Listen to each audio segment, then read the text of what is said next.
Paolo Avellino, umamin na for him, wife material si Kim.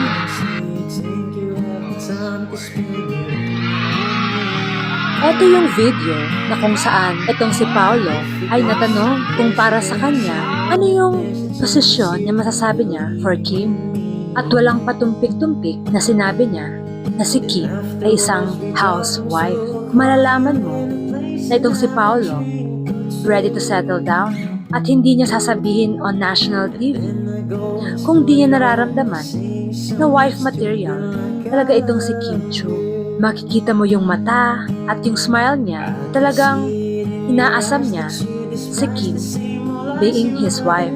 At yun ang nagiging kapansin-pansin sa mga interviews nitong si Paolo, na very gentle, very supportive, at talagang ina-admire niya itong si Kim Chiu. Unlike dun sa dati niya naging ka-love team, na lagi niyang inaasar.